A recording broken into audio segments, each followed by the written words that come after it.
Graça e paz, queridos, como é que vocês estão? Estudantes e iniciantes de teologia. Olha só, hein, que bênção, hein?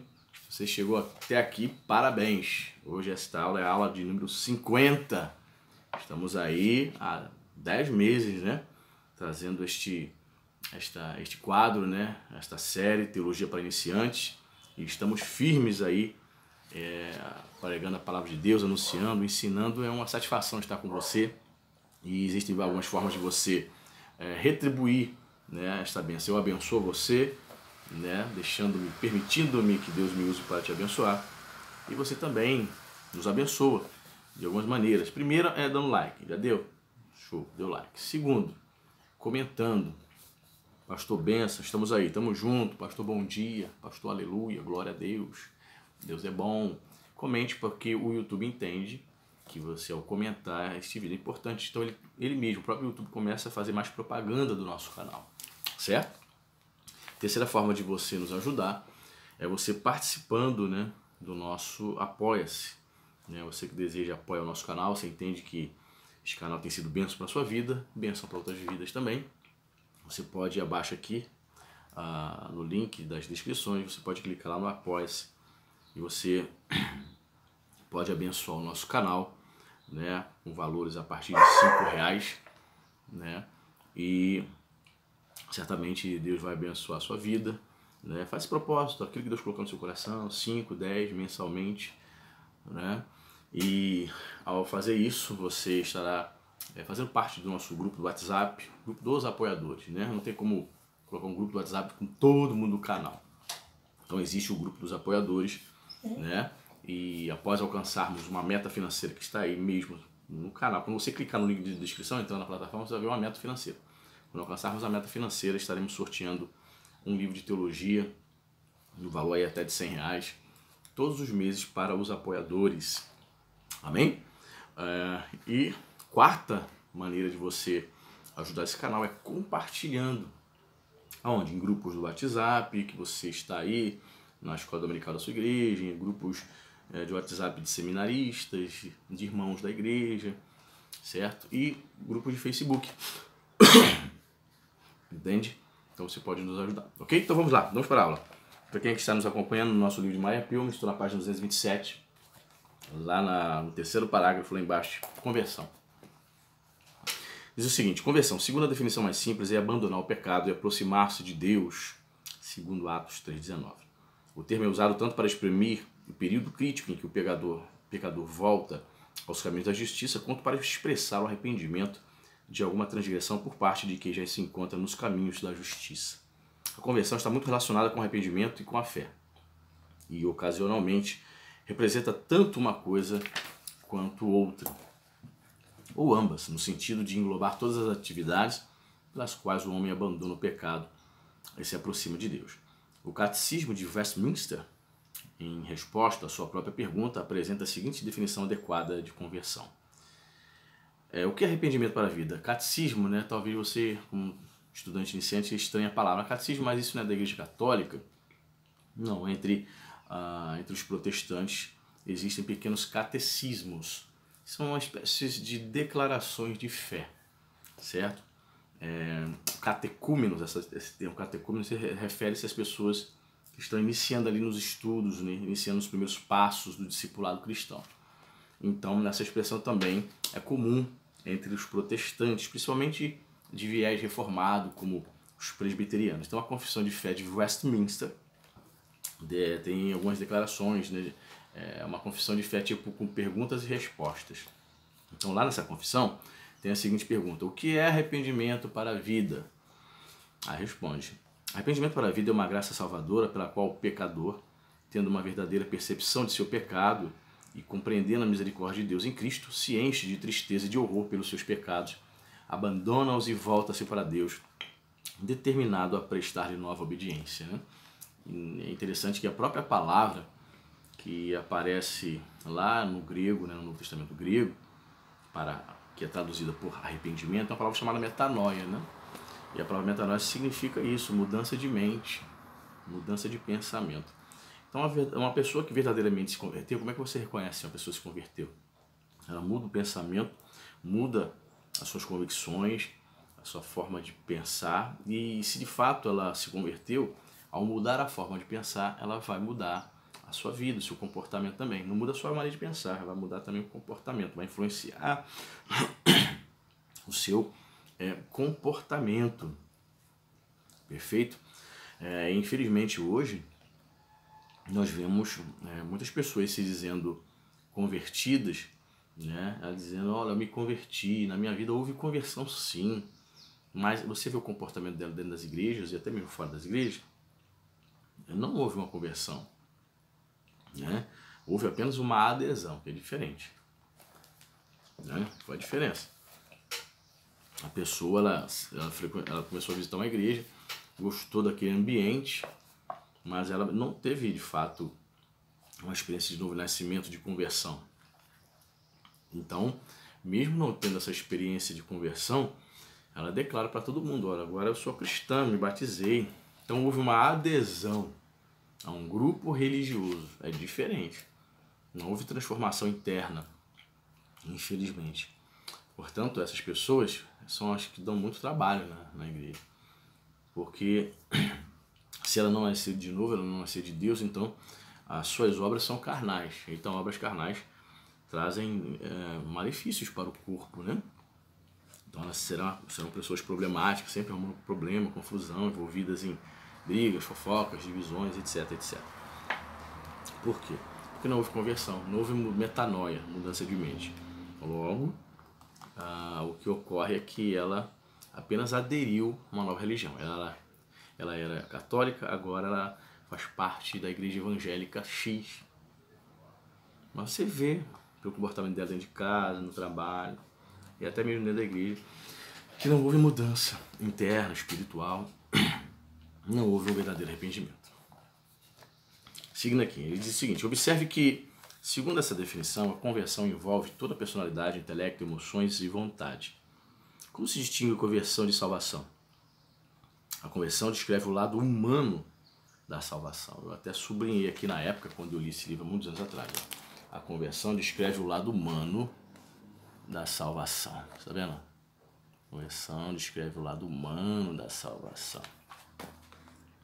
Aí diz aqui, para ilustrar, observemos o pecador que antes desacreditado não se embriaga mais. Não se dedica mais à jogatina, não frequenta mais antros. Ele odeia as coisas que antes amava e ama as coisas que antes odiava. Seus amigos dizem, ele se converteu e mudou de vida. Essas pessoas descrevem a manifestação exterior, isto é, o lado humano do fato. Mas do lado divino, diríamos que Deus perdoou o pecado e do pecador ele deu um novo coração. Então, a conversão expressa o lado humano, o lado externo de algo que aconteceu internamente, certo? Então, se aconteceu de fato um milagre interno no seu espírito, no seu interior, se houve a metanoia, se houve um novo nascimento, usando essa expressão de João, um novo nascimento, então haverá evidências. Nós teremos evidências externas. Frequentava as boates, não frequenta mais. Usava drogas, não usa mais. Caiu pela rua embriagado, não vai cair mais. Isso não significa, meu querido, que a pessoa não vai ser mais tentada, que não se sentirá mais fraca ou não terá alguns desejos pecaminosos. Não, a luta da carne e do espírito, né, vai permanecer até o último dia nosso aqui nesse mundo. O apóstolo Paulo vai dizer, né, que a carne milita contra o espírito. Milita é uma expressão, é um termo que refere-se ao militarismo. Milita, guerreia, briga, luta. Paulo está dizendo, olha, mesmo após a conversão, mesmo após você tendo abandonado essas coisas, ainda nós vamos lutar, vamos militar até Jesus voltar contra algumas inclinações, algumas paixões. Mas a diferença está, se você nasceu de novo, a diferença está que você não vai mais ter prazer nas coisas que você tinha. E ainda que você tropece durante a sua jornada, aquilo não será mais prazeroso, pelo contrário, será algo que vai te deixar arrasado, porque você pecou contra o Senhor, porque você ofendeu ao Senhor, desagradou, entristeceu o Senhor. Então isso vai te trazer pesar. Isso é fruto, isso é uma evidência de uma pessoa que tem o Espírito Santo, e se ela tropeçar por não estar vigiando em algum momento da sua vida, ela sente-se muito mal por conta disso, e ela busca o arrependimento, busca voltar ao caminho, né? Ela pede perdão ao Senhor. Então a conversão verdadeira traz essas evidências, certo? E a evidência externa é o que as pessoas vão ver. E a evidência interna é aquilo que você sente no seu íntimo, no seu coração. Deus me perdoou, eu sou salvo em Cristo Jesus. Ok? E diz assim, mas isso significa que a conversão seja inteiramente uma questão de esforço humano?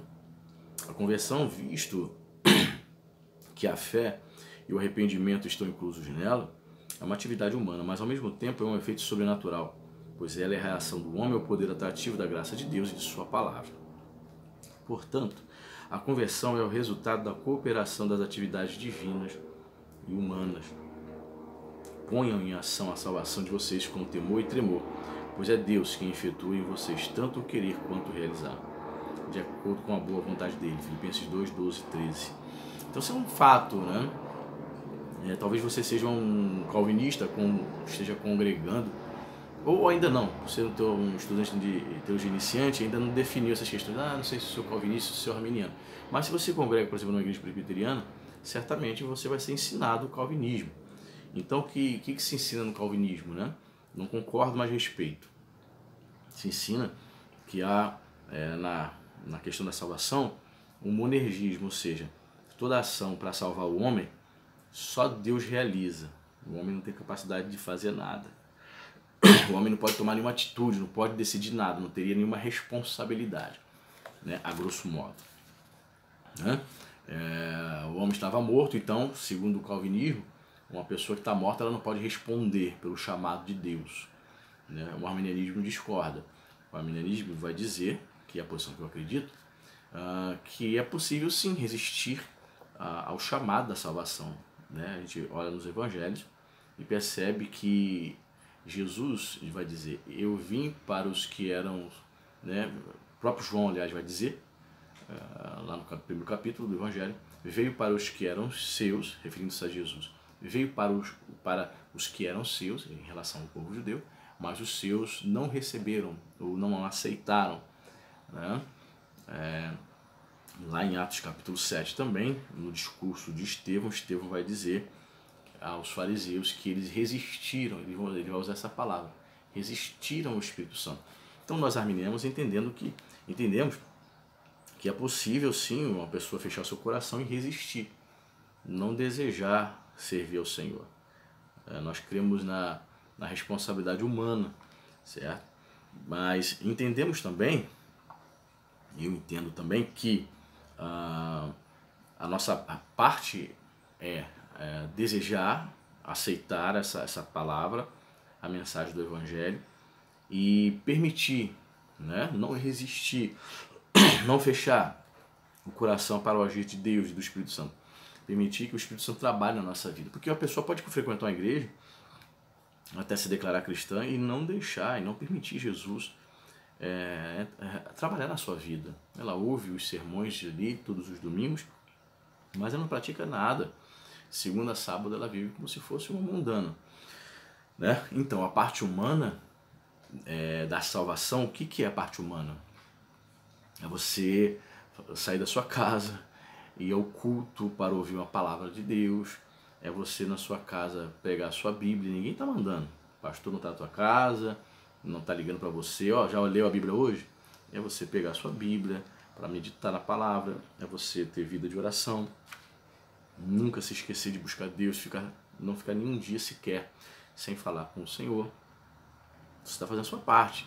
Então nós cremos não no monergismo, onde só Deus trabalha, e você fica na rede e não faz nada, não tem nenhuma responsabilidade. Nós cremos sim no sinergismo, ou seja, a ação conjunta. O homem tem sim responsabilidade, entendemos que há sim a cooperação humana, enquanto Deus também está trabalhando na nossa vida, ok? Há pessoas que vão discordar, né? Respeito a opinião contrária, mas eu também preciso ter a minha opinião e você também. e demais. As passagens de Jeremias 31:18 e Atos 3:26 referem-se ao lado divino da conversão.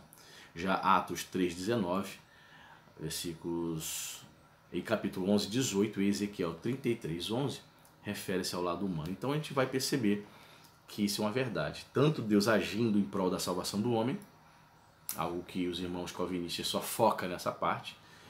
A gente vai ver textos que falam sobre isso, é fato, eles usam até mesmo para comprovar, mas existe também um lado humano, que eles ignoram, que o homem tem responsabilidade na cooperação, na obra da salvação. O homem também coopera, precisa também permitir o agir de Deus na sua vida. Ele diz aqui, o que acontece primeiro? A regeneração ou a conversão? As operações que envolvem a conversão são profundas e de caráter misterioso. Por isso, as analisaremos com precisão matemática. Dr. Strong, teólogo, conta o caso de um candidato à ordenação a quem fizeram tal pergunta. E ele respondeu: regeneração e conversão são como a bala do canhão e o orifício do cano do canhão. Ambos atravessam o cano juntos. Interessante, né? Regeneração e conversão se estão estritamente ligados. Então nós vamos entrar agora na página 229, ainda temos algum tempo neste vídeo, vamos falar sobre a justificação. Natureza da justificação, absolvição divina. A palavra justificar é o termo judicial que significa absolver, declarar justo ou pronunciar sentenças de aceitação. A ilustração procede das relações legais. O réu está diante de Deus, o justo juiz, mas em vez de ser condenado, é absolvido. O substantivo justificação ou justiça significa o estado de aceitação que só se alcança pela fé. Essa aceitação é dom gratuito de Deus, posto à nossa disposição pela fé em Cristo. É o estado de aceitação no qual o crente permanece. O crente, apesar de seu passado pecaminoso e das imperfeições do presente, goza de completa e segura posição em relação a Deus. Perdão. Justificado é um veredito divino e ninguém pode opor-se a ele. Romanos 8:34. Essa doutrina assim se define. Justificação é um ato de livre graça de Deus, pela qual ele perdoa todos os nossos pecados e aos seus olhos somos considerados justos, apenas por nos ter sido creditada a justiça de Cristo, a quem se recebe pela fé. Então isso é algo incrível, um milagre, né? A gente chega diante do Senhor, uma vida devassa, cheia de pecados, assassinos, drogados, alcoólatras, egoístas, feiticeiro, idólatra, e cremos no sacrifício do Senhor pela fé. Por que pela fé? Porque nós não estávamos presentes no momento da crucificação, nós não vimos Jesus, ensinando nas Monte das Oliveiras, apenas ouvimos, lemos nas Escrituras e a gente acredita.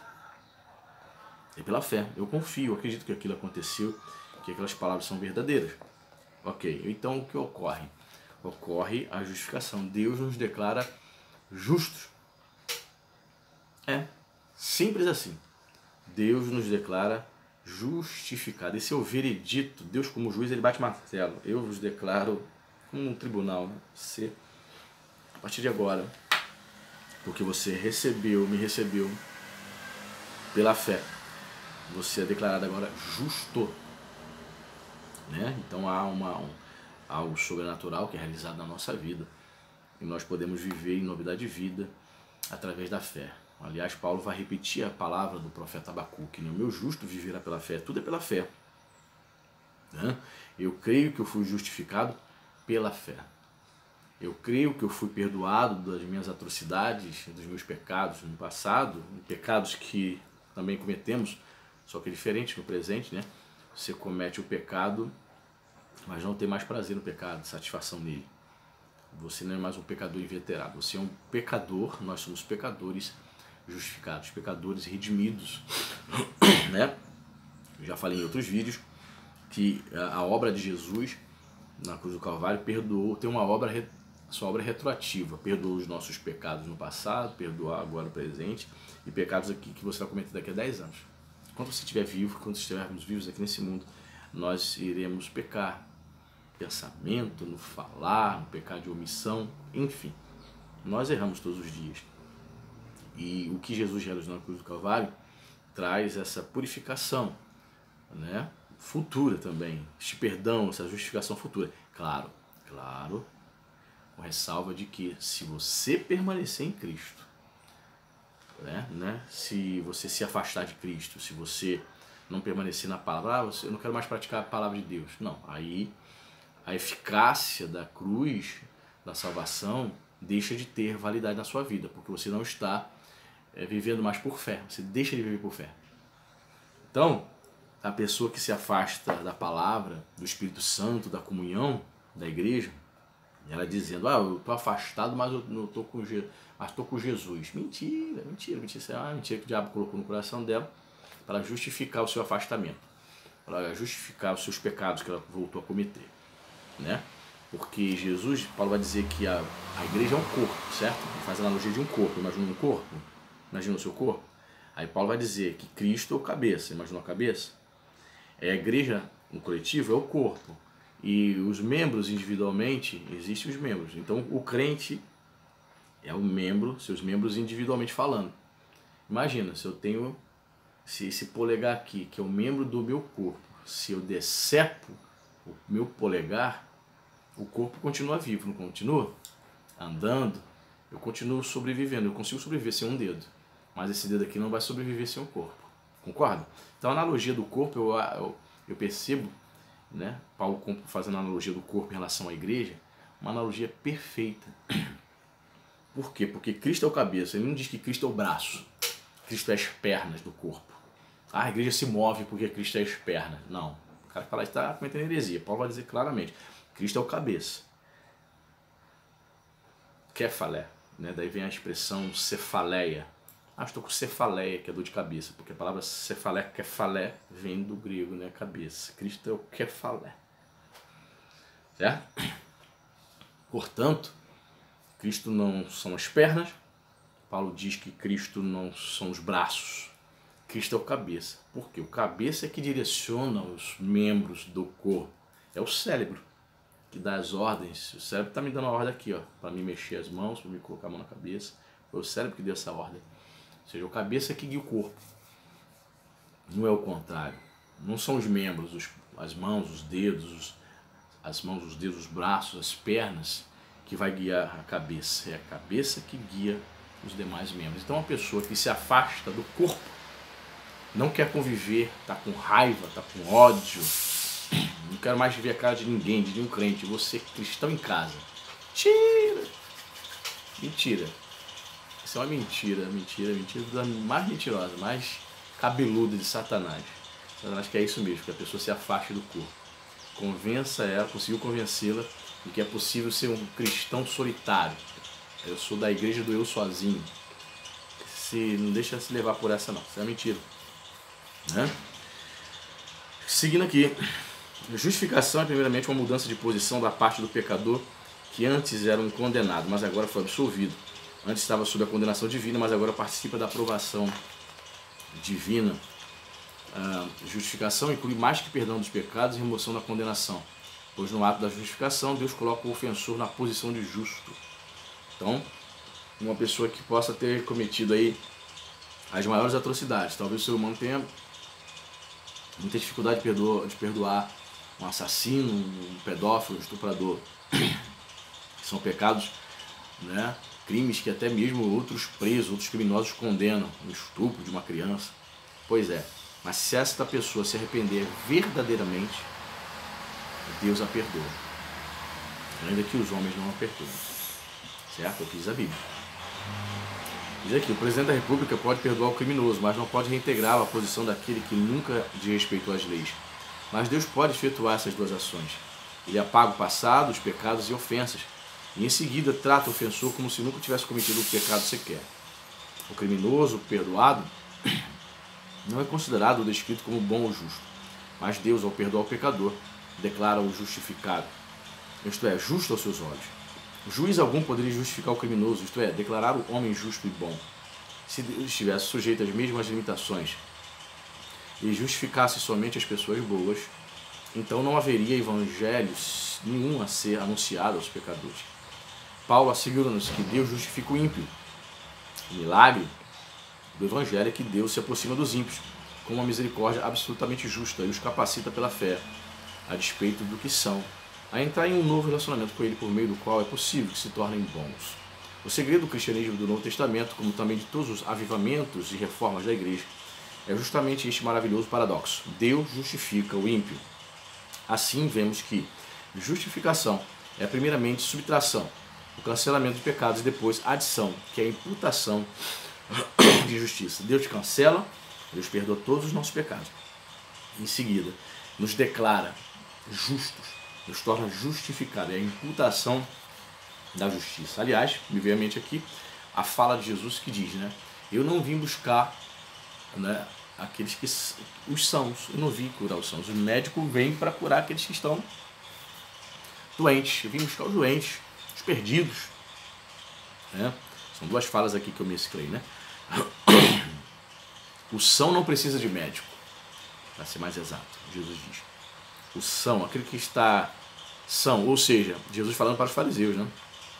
Eles pensavam que não precisavam de um médico, de cura, de salvação. Aí Jesus diz, bem, o são não precisa do médico, somente os que estão doentes que precisam de um médico. Ou seja, em outras palavras, Jesus estava dizendo que somente aquele que reconhece que é pecador, que está doente, que precisa da cura, da verdadeira salvação, é que precisa do médico. Portanto, Jesus estava dizendo, vocês me rejeitam porque vocês se declaram sãos. Vocês estão sãos, vocês estão com saúde. Vocês se declaram justos, salvos. Então vocês não precisam de mim. Por isso que os fariseus resistiram a Jesus até os últimos momentos, né? Então, eu quero fechar aqui esta aula destacando isso, né? Que em Cristo Jesus nós somos perdoados e declarados justos a despeito do que você tenha feito no seu passado. Não importa. O Senhor esquece os abortos que você fez, minha senhora. O Senhor esquece homem, hoje ser homem de Deus, mas no passado você foi homossexual, você saía com outros homens, você se relacionava com prostitutas, você foi usuário de drogas, agora você é uma nova criatura, uma nova criação em Cristo Jesus. Amém? Deus abençoe e até a próxima aula.